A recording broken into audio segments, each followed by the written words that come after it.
কর্তাকে আশীর্বাদ করো গো বড় মা, ছোট কর্তাকে আশীর্বাদ করো। ও লগেন কাকা দাঁড়িয়ে আছো কেন? সবাইকে মায়ের তাপ দাও, যাও যাও। আর কেদার কাকা সবাইকে চরণামৃত দাও, যাও যাও যাও যাও। ছোট কর্তাকে তো তোয়াজ করতেই হবে রানীমা, তাই না? পরবর্তীকালে ইনি তো তারাপীঠের সব গো। ওনার অঙ্গুলি হিলো নেই তো তারাপীঠে সবাই ওডুয়াস করবে গো। হ্যাঁ কি তাই না? রানীমা আর কোনো চিন্তা নেই গো। বড় মার আশীর্বাদী ফুল ওর কপালে ছোঁয়ালাম, চরণামৃত দিলাম। চিরটা কাল বড় মা তোমার এই ছেলেকে আগলে রাখবে গো। রক্ষা কবচ হয়ে স্বয়ং আমার বড় মা তোমার ছেলেকে সব বিপদ থেকে রক্ষা করবে গো রানীমা। লগেন কাকা, কেদার কাকা, শোনো শোনো শোনো, ওই রানীমার নামের পেশা, ছোট কর্তার নামের পেশা সব কিন্তু আলাদা করে গুছিয়ে দিও, কেমন? দেবো গো ঠাকুর দেবো, ওদিকে সব ব্যবস্থা হচ্ছে, তুমি কিচ্ছু চিন্তা করো। বাহ বাবা, তোমরা থাকতে আর আমার চিন্তা কিসের গো? বাবা। হ্যাঁ হ্যাঁ হ্যাঁ, কিছু বলবে রানীমা? হ্যাঁ বল। হ্যাঁ ওই বলছিলাম যে কি গো বলো। অনেক দিনই তো হয়ে গেল রে বাবা, ফুল কাকি আমাদের মধ্যে নেই। হ্যাঁ, আমার ঘরের মার এই জগতে নেই,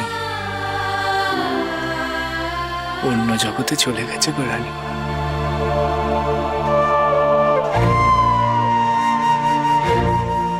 বাবা বলছি যে ফুল কাকির শ্রাদ্ধের দিন তো চলে এলো, তোর ভাই রাম সব একা সামলাতে পারবে তো?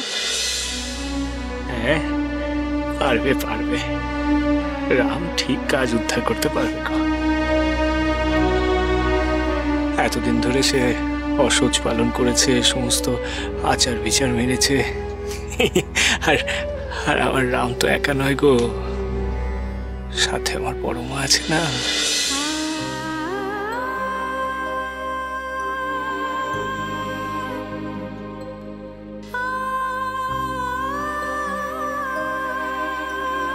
ফুল কাকির সব থেকে বড় ভরসার খুঁটি ছিলি তুই।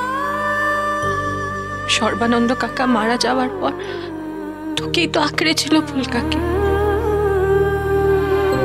কত কষ্টে তোদের মানুষ করেছে, দিনের পর দিন না খেয়ে উপোসের বাহানায় দিন কাটিয়েছে। আর সে চলে যাওয়ার সময় তো মুখটাও দেখতে পেল না। এই কষ্ট নিয়ে চলে গেল ফুল কাকি। অন্নদা দিদি, আমার ঘরের মা ভালো আছে গো।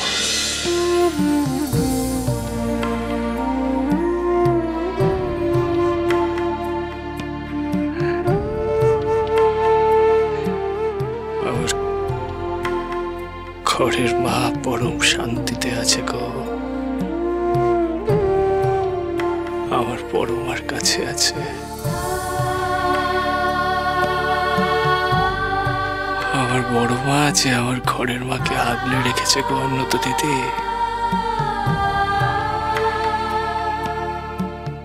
আমার আর কিসের কষ্ট, কিসের দুঃখ? তুমিও দুঃখ পেও না, কেঁদো না অন্নত দিদি, আনন্দে থাকো আনন্দে থাকো। শোনো গো, শোনো অন্নত দিদি, এই কোলের শিশুকে এতক্ষণ বাইরে রাখাটা ঠিক নয়, বুঝেছো? আর এই সময় ছোট কর্তার আবার মাথায় এই বাইরের হাওয়া লাগানোটা ঠিক নয়। তুমি বরং যাও, তুমি মহলে যাও, যাও। আচ্ছা মামা শোন। হ্যাঁ হ্যাঁ গো রানীমা, বলো বলো। তো ছোট কুমার একবার তোকে মহলে যেতে বলেছে। ও ছোট কুমার মহলে? আমি যাবো, আমি নিশ্চয়ই যাবো। আমি একটু সময় পেলেই মহলে চলে যাবো। তুমি এখন যাও দেখি, তোমার আমার নাম করে চলে যাও দেখি, যাও যাও যাও মহলে যাও। হ্যাঁ, চায় তারা, চায় তারা। বাচস্পতি মশাই, চূড়ামণি মশাই, চূড়ামণি মশাই, দয়া করে একবার আপনি আমার অবস্থাটা বোঝার চেষ্টা করুন। রাম, রাম, তুই যদি একবার আমার সঙ্গে আলোচনা করে নিতিস বাবা, তাহলে এমন বিপাকে তোকে পড়তে হতো না। কাকা কাকা তুমি অন্তত কিছু করো। এখন আর কাকা কাকা করে কি হবে?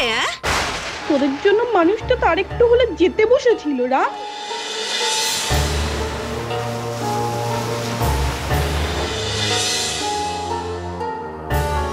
মানুষটাকে কোনোদিনও কাকার মান দিয়েছিস যে আজ কাকা তোর পাশে দাঁড়াবে? দয়া করে এমন কথা বলবে না কাকি, আমরা তো কখনো তোমাদের অসম্মান করিনি। চুপ কর বউ। তুইও তোর শাশুড়ির মতো ধারা পেয়েছিস না, মিষ্টি মুখে মিচড়ি ছুরি চালানো। মেয়ে মানুষের মুখে এত কথা মানায় না, এতটুকু শিক্ষা নেই। তাহলে আপনাদের সিদ্ধান্তটা কি? কি সিদ্ধান্ত নিলেন আপনারা? অনুমতি দিচ্ছেন নাকি দিচ্ছেন না? দাঁড়াও যতীন, তোমার বাবা মোড়ল মশাই এখানে উপস্থিত নেই। তিনি থাকলে ওনার সঙ্গে একটু আলোচনা করা যেত। মোড়ল মশাই যখন এখানে উপস্থিত নেই, তখন আমরা নিজেদের মধ্যে একটু আলোচনা সেরে নিই। না না, বাবার অবর্তমানে আপনারা কোনো রকম সিদ্ধান্ত নিলে তাতে বাবার কোনো আপত্তি থাকার কথা নয়। তাছাড়া আমি তো আছি বাবার হয়ে আপনাদের সঙ্গে। আরে এত আলোচনা করার কি আছে? ঝেড়ে না বলে দিলেই তো হয়, ল্যাটা চুকে যাবে। কাকি, এই শোন রাম, তুই বা এখানে এসে ভ্যাবলাচ্ছিস কেন? ডাক তোর সিদ্ধ পুরুষ দাদা বামদেবকে ডাক। তার তো শুনেছি নাকি অনেক লীলা, এত তার নাম ডাক। সে নাকি মা তারার বেটা, সে তার গর্ভধারিণী মায়ের জন্য কিচ্ছু করতে পারবে না। যা তাকে ডাক, দেখবি সে এক কথায় তোর মায়ের কাজ উদ্ধার করে দেবে। কাকি দয়া করে এমন কথা বলো না গো, তুমি তো সবটাই জানো, তাও এভাবে কেন বলছো বলো তো? সবার সামনে নিজের জ্ঞাতি পরিবারকে কেন অপমান করছো? আর দাদার মতো মানুষকেও অপমান করছো। তাকে তো আমি দেবতা বলে জানতাম, আর তার পরিবারের একজন হয়ে তুমি এইভাবে কেন কথা বলছো? তুমি চুপ করো বউ, ওনাদের কিছু বলে লাভ নেই। সেই ছোটবেলা থেকেই ওনাদেরকে বিষ উগড়াতে দেখে এসেছি, আজও তাই হচ্ছে। কি বললি রাম? নিজের বউকে শাসন না করে তুই আমার মুখে মুখে কথা বলছিস? বেশ বেশ বেশ, আমিও দেখবো তোদের খ্যাপা দাদা তোদেরকে উদ্ধার করতে আসে কিনা। মহাবীর।